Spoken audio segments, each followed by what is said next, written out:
টেকনাফের swimming complex একরকম ধ্বংসস্তূপ। আপনারা দেখতে পাচ্ছেন ভাঙা কাচ, মনে হচ্ছে আসলে খুব একটা ঝড়ই বয়ে গেছে সুইমিং কমপ্লেক্সের ওপর দিয়ে। এখানের কাজগুলো আসলে ভাঙা, এবং কিছুক্ষণ আগে আপনাদের দেখাচ্ছিলাম এখানে আগুন পর্যন্ত ধরিয়ে দেওয়া হয়েছে। এই গ্লাসগুলো আসলে ভাঙা। আমি আমাদের একজন সহকর্মী আছেন এখানে, সাজ্জাদ ভাই, ওনার সাথে একটু কথা বলার চেষ্টা করি।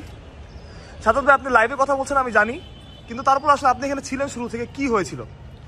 আসলে ব্যাংক হলিডেতে তো এখানে টিকিট দেওয়া হয়েছে, সেটার কারণে আসলে ভুল বোঝাবুঝি তৈরি হয়েছে।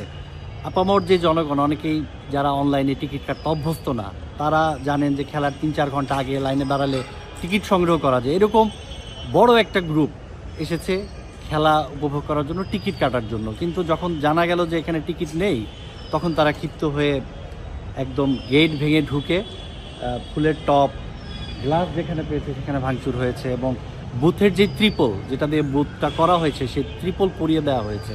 সাথে আপনি তো অনেক দিন ধরে, অনেক বছর, প্রায় 1 যুগ ধরে ক্রিকেট কভার করছেন, এরকম কখনো দেখেছেন কিনা? এরকম ঘটনা হয়নি, এবং ধারাবাহিকভাবে হচ্ছে, প্রতিনিয়ত হচ্ছে।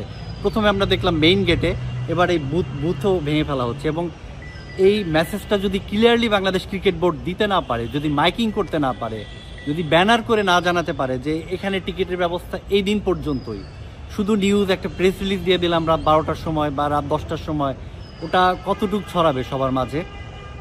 একটা ছড়ানোর তো একটা টাইম লাগে, সময় লাগে। আইসিসি ইভেন্টে কি হয়, 6 মাস আগে টিকিট বিক্রি হয়ে যায়, 3 মাস আগে সব টিকিট সোল্ড আউট হয়ে যায়। এরকম ব্যবস্থাপনাটা বাংলাদেশ ক্রিকেট বোর্ডকে অচিরে নিতে হবে, যেহেতু বিপিএল এবার ভালো উইকেটে হচ্ছে, ভালো খেলা হচ্ছে, মাঠের ক্রিকেট, দর্শকরা খেলা দেখতে চাইবেনি। থ্যাংক ইউ সাজ্জাদ ভাই, thank you so much. Sajjad ভাই যেমনটা বলছিলেন, আসলে এরকম পরিস্থিতি, এরকম অবস্থা, আমরা এখন সুইমিং কমপ্লেক্সে আছি, এবং এখানের অবস্থা আসলে খুবই খারাপ। খুব মানে পুরো সুইমিং কমপ্লেক্সটাই আসলে যে গ্লাসগুলো ছিল ভেঙে ফেলা হয়েছে, এবং আমরা সামনে যাওয়ার চেষ্টা করব। দেখতে পাচ্ছেন ফুলের টপগুলো ভাঙা অবস্থায় পড়ে আছে, এবং এখানে যারা কাজ করেন তারা অনেকটা বাকরুদ্ধ। আগুনে পুড়ে যাওয়া কাউন্টার এবং ট্রিপলটাতে কিন্তু আগুন ধরিয়ে দেওয়া হয়েছে। পরে ফায়ার সার্ভিসের লোকজন এসে, যেহেতু কাছেই ফায়ার সার্ভিস, তারা এই আগুনটা নিভিয়েছেন, এবং এখন আমরা ধোঁয়া দেখতে পাচ্ছেন। এখনো কিন্তু জ্বলছে ট্রিপল,